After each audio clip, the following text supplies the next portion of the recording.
Hello and a warm welcome to Federal's special program, Capital Beat. Diplomatic relations between India and Canada have reached a new low. And this after Canadian Prime Minister Justin Trudeau has alleged the involvement of the agents of the Indian government in the killing of a prominent Sikh separatist leader, Hardeep Singh Nijar. Now, following this public proclamation by the Canadian Prime Minister, both countries, that is India and Canada, have expelled their diplomats. India has issued an advisory for its citizens who are staying in Canada. But the million dollar question, which everyone is asking, can India and Canada go back to their old relationship, given the fact that India and Canada both are a very potential trading partners?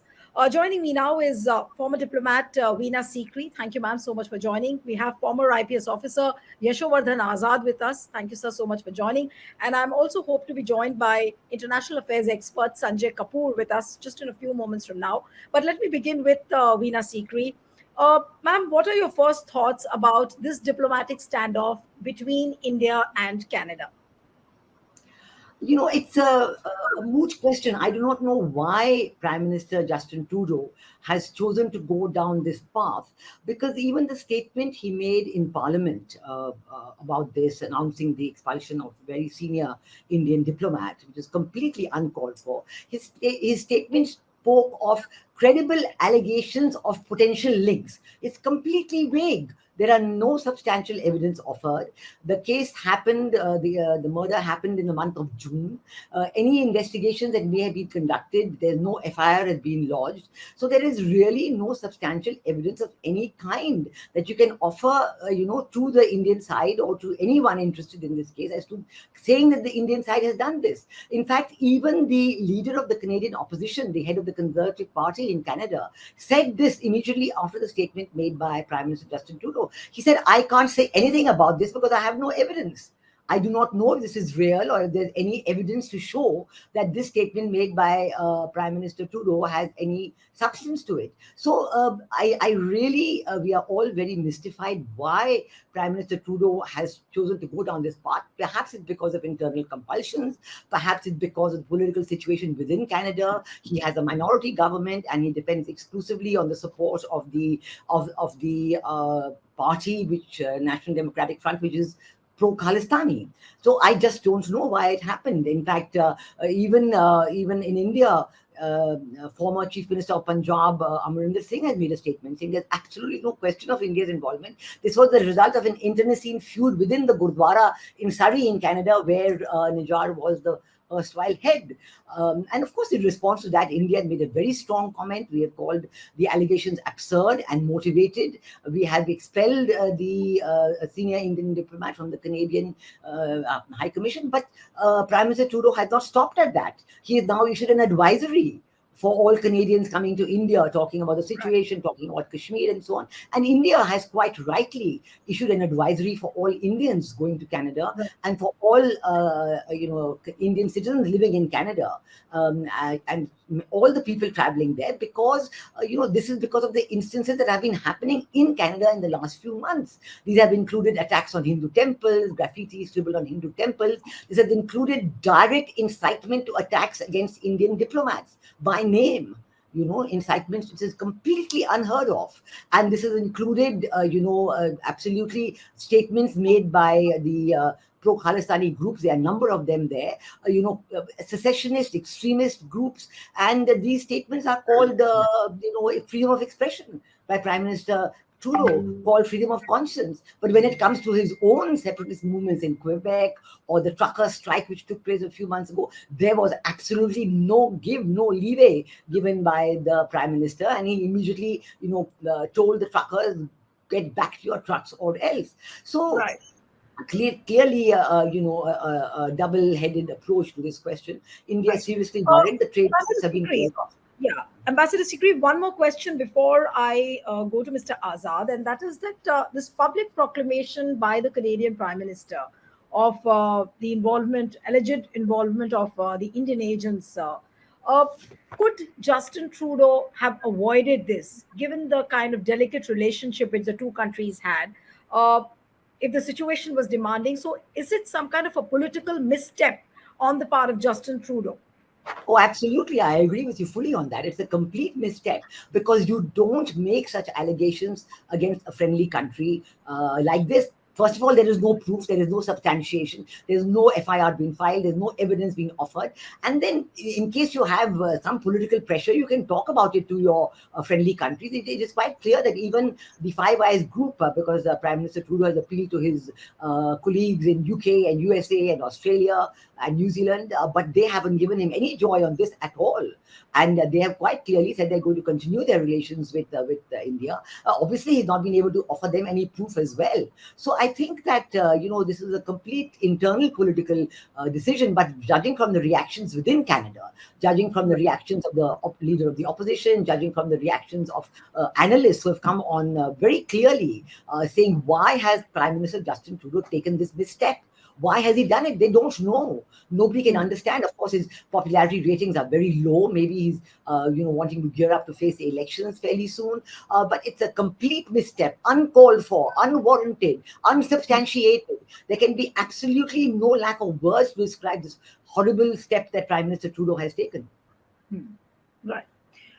We still do not know why Justin Trudeau has gone public and made a statement inside Parliament. But on the other hand, Mr. Azad, the reality is that this fellow, Hardeep Singh Nijar, was heading a banned organization, which is the Khalistan Tiger Force. All these years he was identifying, training, and connecting and funding the Khalistan cells in India, and which is why the National Investigation Agency, had gone for him. And so, what are the kind of question marks which are being raised right now as far as the NIA is concerned? And I'm not saying that what Trudeau is saying is all right, but what is the responsibility of the National Investigating Agency right now when there is a current standoff between the two countries? And on the center stage is, of course, a man who was indulging in such activities. Certainly, I think Canada today is a hotbed of extremist activities, especially the Khalistani activities. And, Niger went to Canada around 2007 or 2008, and he went, the status was of refugee. And then he was trying to apply to get on a refugee status Canadian citizenship. And then he married over there also to support his immigration claim, but this was rejected. I don't know in what circumstances and at what period was he able to win them over and get the citizenship. But it's clear that there is a huge dossier against him, which is prepared by the NIA. And mind you, NIA today has the power to investigate all the terrorist actions and activities outside India's soil, which are directed against us. So naturally, NIA has built up a very strong case. Let me also add here that there's already a 10 lakh reward over him. He heads the Khalistan Tiger Force. And incidentally, there is also, a red corner notice issued by the Interpol. So technically, as a friendly country, it would have been ideal if Canada would have handed over this Khalistani to us. But without doing that, there are certain very interesting things, I just want to add to what Ambassador Sikri has said, that, the reports say from there, and the minister says that there were two, masked men who killed Nijar. And then she says, we are searching for the truth. Now, if you're searching for the truth and you're still talking about credible allegations, and then you suspend, you sort of send back our diplomat, a very senior diplomat, which means you already are prejudiced and you have arrived at a conclusion without having any evidence at all. And that's a very, very serious matter.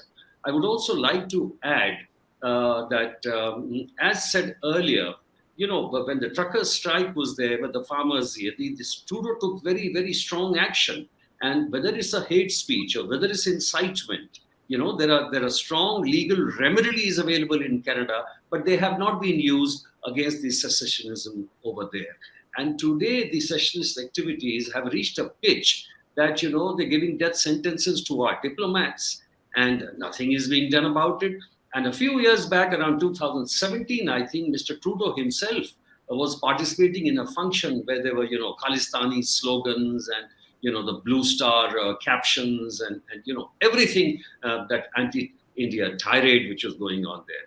So I think it's unfortunate, but our relations with Canada have been like this for the last 40 years. Whether it was Kanishka bombing, they did not take any interest by way of taking any action on the intelligence input. And even after no arrests were done, only after 9/11 there was seen some movement. So yes, I think we are in a very, very bad state right now, and I don't know how it proceeds further.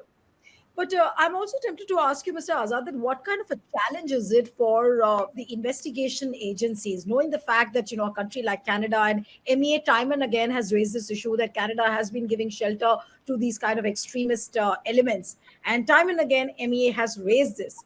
But yes, of course, it's a departure because for the first time you have a Canadian Prime Minister who's gone public, and then he has alleged links of the Indian agents. But what kind of a challenge is it really for the investigation agencies who are handling such cases, and then eventually the case evolves as a diplomatic standoff between the Well, two? no, as far as the investigation is concerned, the evidence is clearly with the NIA, and the NIA has been competent enough to gather evidence. The investigators have gone there, they have taken the statements, and they have exactly what has happened. They have the videography, they have the CCTV, images captured. They have seen the kind of things which are happening in the embassy, the slogans raised.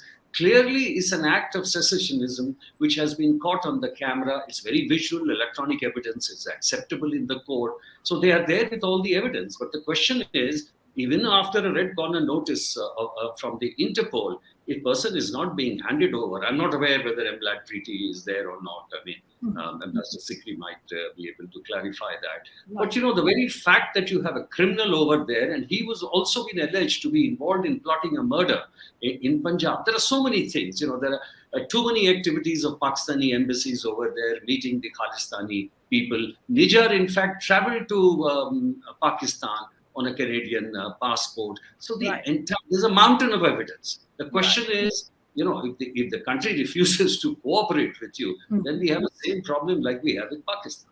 Right. Absolutely. In fact, I was just about to raise the same thing that we've just gone the Pakistan way with Canada, and Sanjay has joined us. Sanjay, thank you so much for joining.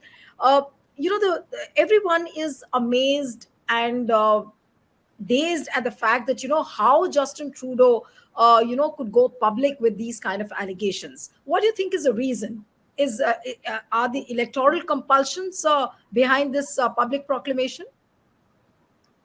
I'm not very sure that I would jump to this conclusion that it has to do with some kind of garnering of support from the people of Canada on this issue. Elections are still in 2025, some time away from what's happening now. But my worry is very different. I mean, I agree with whatever Mr. Azad may have said about the fact that you had criminals who were getting refuge there.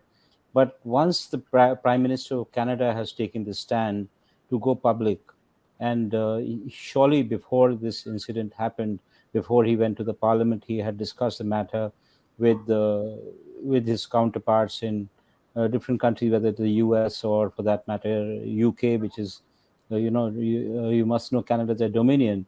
It enjoys the dominion status, part of United Kingdom in certain ways.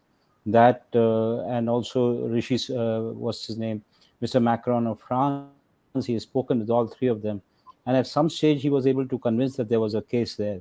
So my worry is that what happens next, because if these countries have made up their mind, because there is no denial or there's no criticism of Mr. Canadian Prime Minister Justin Trudeau's remarks that has come from these countries from the Western Alliance, especially the part of Five Eyes, as they call it. Mr. Azad would know very well, being part of the service, what it really means. So there have been a lot of sharing of intelligence. So I think India has to take it more seriously than talking about the past and all that. They should put all the evidence together and show that we are not at wrong, which is actually true. They are at the wrong, but they are trying to make virtue out of whatever has happened. And we need to nip with the possibilities in the bud at the earliest.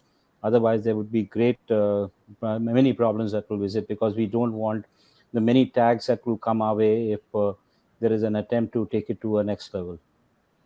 No, but Sanjay, the opposition leaders in Canada, they have also criticized Justin Trudeau's move, saying that he should come up with evidence. Now, do you think that there'll be pressure, or the opposition there could mount pressure on Trudeau, to show the evidence of what he's talking about and the alleged links of the Indian agents? I mean, I don't think that he would be foolhardy enough to go to the parliament and make that kind of statement without having something to show up. I'm sure Mr. Azad would also agree, and Madam Sikri would also agree. Maybe he may be foolhardy in many ways, but he would not take this huge risk to make these allegations against an ally of sorts. India and Canada go back many years as part of a larger alliance, and he would not dare do something like this. And before that, you must recognize the fact that he was in touch with the other countries with whom they do business with. I mean, he's part of Five Eyes, and they would share intelligence, they would share everything. So it has not happened in isolation. And that we must remember could be a bit of a problem. It's a surprise for India. It never really expected. I have been reading a lot of stuff which has been flowing out of it. And I think Mr. Trudeau was very aggressive during the run up to G20, and he was very keen that this matter should come out before that. But he was discouraged from taking it up by other Western allies, and they said that it's a coming of age party for India. Don't do something like this. And then he did not hold himself back. In fact, he shared whatever evidence or whatever he had to say with Prime Minister Modi, and rightly, Mr. Modi was very dismissive about it, and he chose to really criticize, in fact, the PIB statement that followed thereafter is a manifestation of what India thought of Mr. Trudeau's remarks. So, Ambassador Sikri, I was reading it that there are reports on the Canadian service broadcaster. They've shown reports that Justin Trudeau apparently has shared the evidence with the G7 allies. And as what Sanjay says, that it would be foolhardy to think that he doesn't have the evidence and he's not talking in air. Now, how does it evolve geopolitically from here on if he has shared the evidence of the involvement of the Indian agents? And he's shared it with G7 allies. How does it unfold, for India?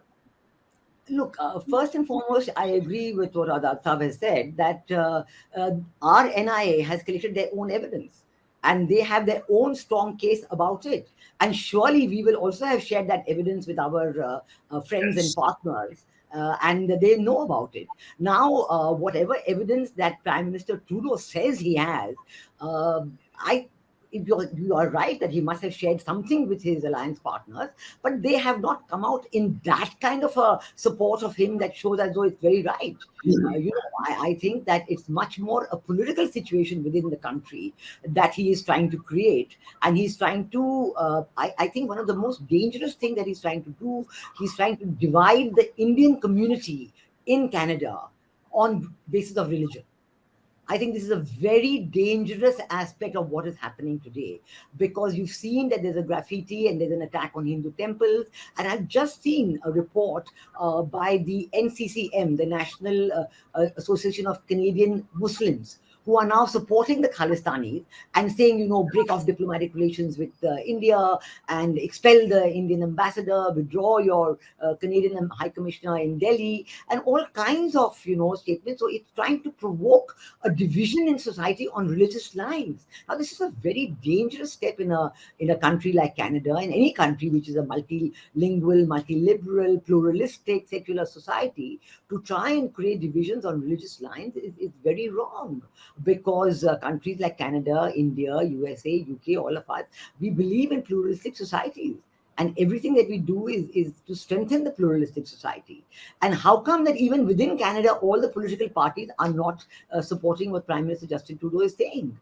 Even from his own party, other than the foreign minister, who very incorrectly decided to name the senior Indian diplomat, which is not at all done in such cases. But again, to further put pressure, nobody else has really come out with all of this. So I think that one has to judge from all these situations, and certainly India is also in touch with all our friends and colleagues at all levels, whether the national security advisor level, foreign minister level, prime minister's level. So we are also, making sure that we would not like to ruin relations with Canada because again we have a very, very big Indian community there. The largest group of foreign students studying in Canada is from India, more than 250,000. It's the single largest group ever. So I think that we are very aware of this, and we would not like this to happen. But on the other hand, to say that a country can support secessionist, extremist, separatist, violent groups, who are talking secessionism from India. As you know, there's already been a fallout, and one of the singers who was coming to India to give a concert that has been cancelled.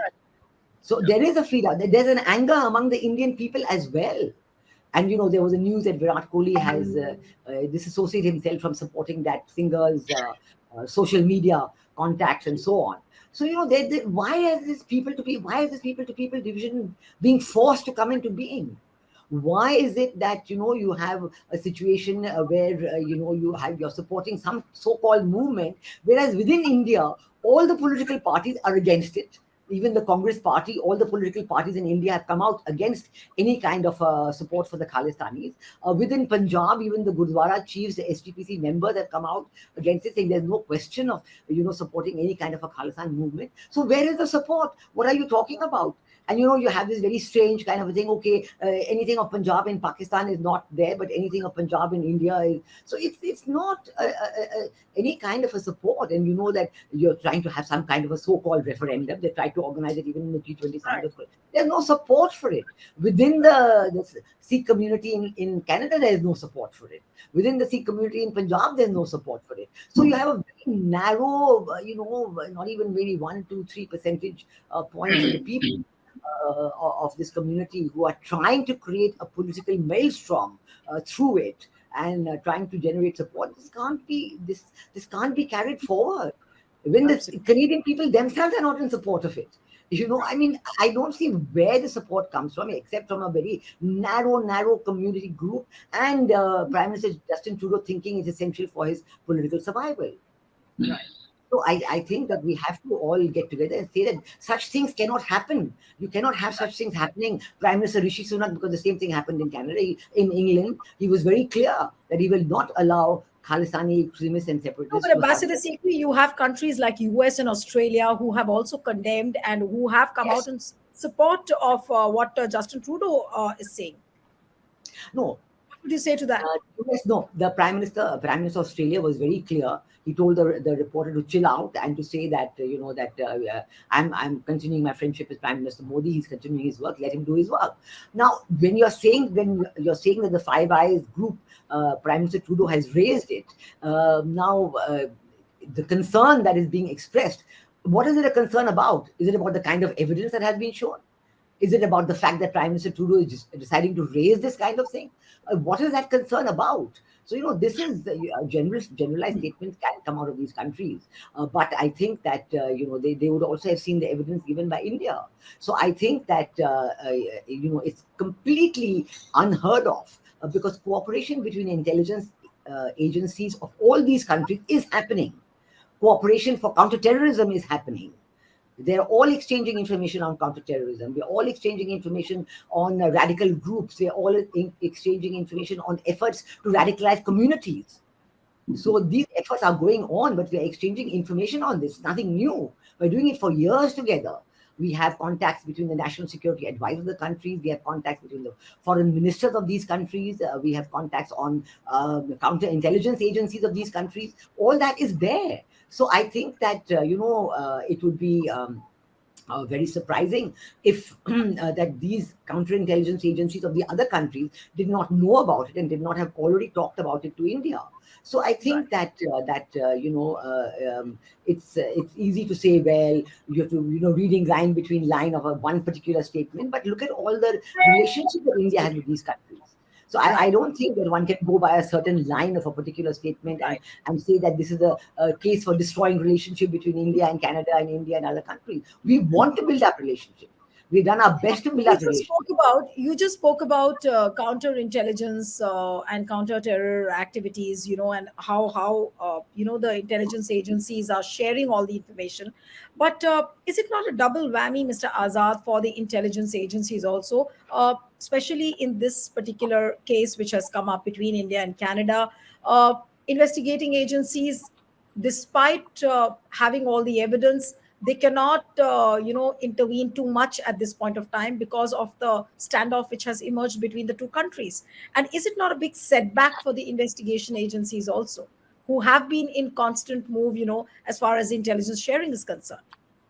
Well, as far as the evidence with the NIA is concerned, it's watertight, and on the basis of that, only a red corner notice was issued by the Interpol. So that in itself proves, because Interpol would not issue a red corner notice. In many cases, they refuse if there is no credible evidence. In this case, they have already issued.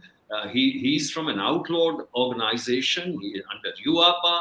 There's a 10 lakh reward, and his culpability in the activities in Punjab have been clearly defined in that. So in that respect, yes. And the other thing, which Ambassador Sikri also mentioned, there has been collaboration between the intelligence agencies, because intelligence agencies are sans politics to that effect, and they share exactly the criminal part, the intelligence on terror activities. And it's, the RCMP, the Royal Canadian Mounted Police, is well aware of even activities of Nijar, because all this has been already shared. The question is that in many cases there is a kind of a divide between what the intelligence presents as a fact and the policy decision. The policy decision definitely is, there are other leaders who spoke in even a more strident language against India. And in fact, even if this government changes, I don't think there'll be any difference, because as Ambassador Sikri also mentioned, right now the support is being given by a very prominent Khalistani group.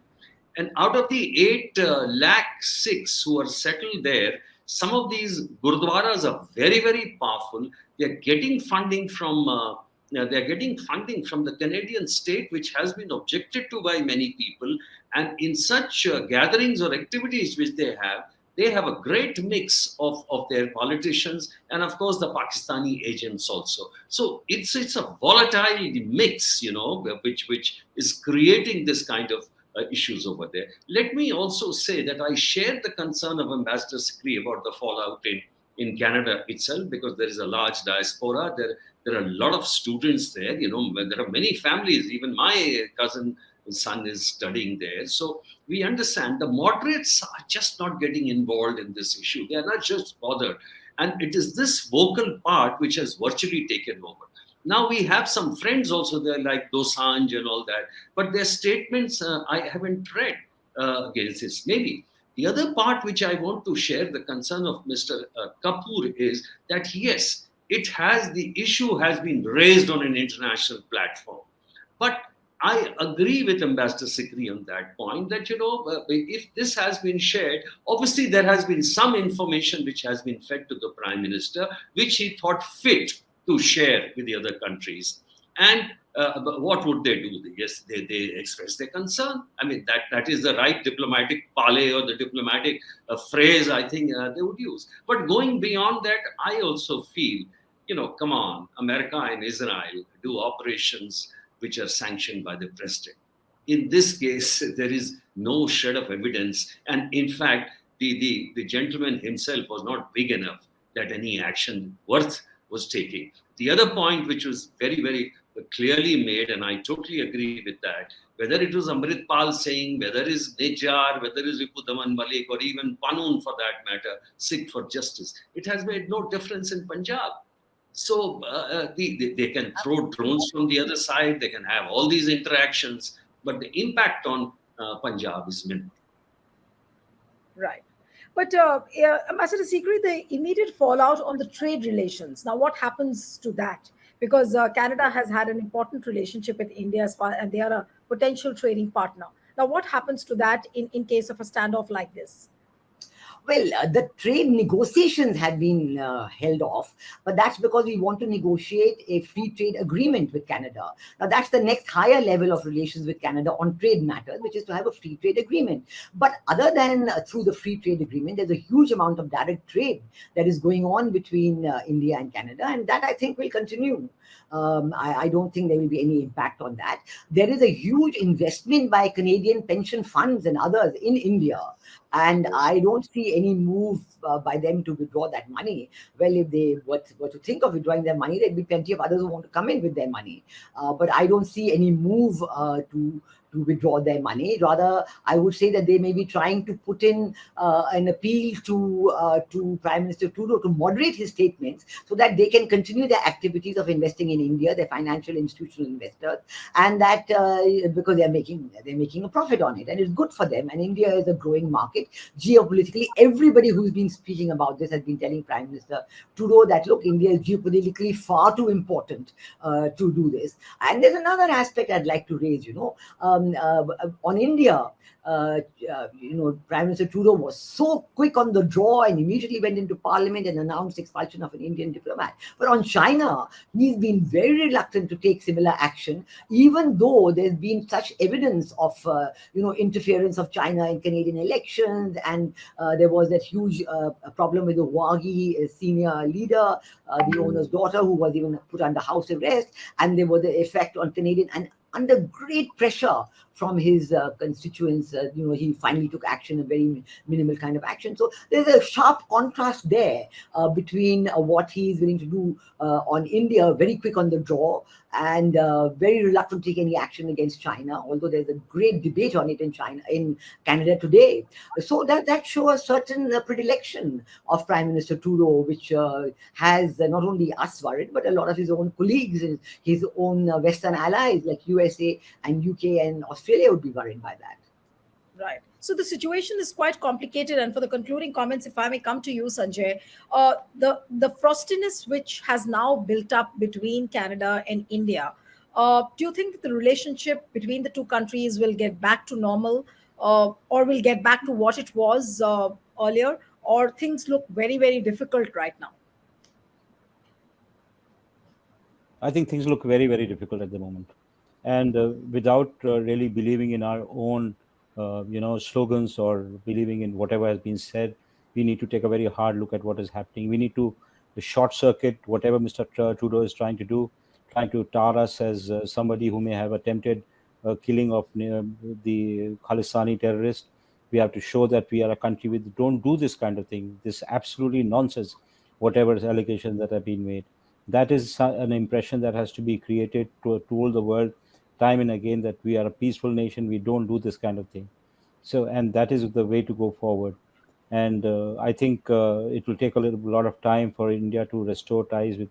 I don't think it will happen with Mr. Trudeau around. We have to wait till 2025 when the elections throw out Mr. Trudeau and get the opposition leader to come into power. Right. But is it not? I'll come to you, Ambassador Sikri, but Sanjay, is it not a challenge for the Modi government also? I mean, this kind of a tit for tat policy between the two countries, does it really work in the long run? No, it's a challenge which was least expected. In fact, it's coming barely about a week, 10 days after you had a very successful G20. And now we are mired in a different issue altogether, which has nothing to do with our very, very competent conduct of the event. And we thought that we would on a different course. And this is something that really pulls us down. It's deeply embarrassing to be leveled these kind of charges. And I'm sure even the government and the people who are advising the top leadership are cognizant of the threat it really poses on them. Right. Yes, Ambassador Sikri, you wanted to make a point? Then I'll wind up. Yeah. Yeah, I wanted to make just one small point that I agree with what Sanjay is saying about it being a very difficult situation and difficult to see an improvement. But I see one tendency that with all these allegations, they want to drive out the Indian presence. And I told you about the calls made by the Association of Canadian Muslims and so on, so that there is no contact between the people of India and Canada and want to create that feeling among the Canadian people, which is anti-Indian. Now, I think that is a very dangerous, and we should do every effort through our foreign minister, through our Indian High Commission, through people-to-people contacts, because there are a lot of Canadians who've lived in India and worked in India and are very convinced about the importance of good relations between India and Canada. So we have to make a very strong people-to-people focus and to explain ourselves. And to say that, look, we want good Canadian-Indian relations, and there's no truth at all in this. There's no FIR had been filed, no substantial evidence had been proved. Even the wording in Parliament was so vague. You don't say this. You don't say, credible allegations of a potential link. I mean, it couldn't be more unsubstantiated and generalized than that. But we must not give in. We must maintain people-to-people relations. And as far as the government is concerned, it's a different matter. But we have to maintain this so that we are able to make all groups in Canada understand what we are about. Right. Yes, Mr. Azad, you wanted to make a point? Yes. I just want to make one point in conclusion. I would take the advice of Mr. Kapoor very, very seriously, that India should launch a very aggressive diplomatic campaign with all these countries where they take the dossiers of the NIA and have a very senior our diplomats going there and to prove that this kind of nonsense which is being circulated all over and being shared is trash, and we don't do this, and this is something absolutely false. And also point out the secessionist activities and give all the evidence of the Khalistani activities. Yeah. So let's see how it unfolds in the coming days. But yes, the ties between India and Canada look very, very complicated right now. And how there will be a breach in this standoff, people would just expect in the days to come how it happens. Thank you so much, Mr. Azad, Ambassador Sikri, Sanjay. It was wonderful having you on the program. And one appeal to the viewers who are watching this panel discussion: subscribe to our channel, send us your feedback, and stay tuned to the Federal. Thank you.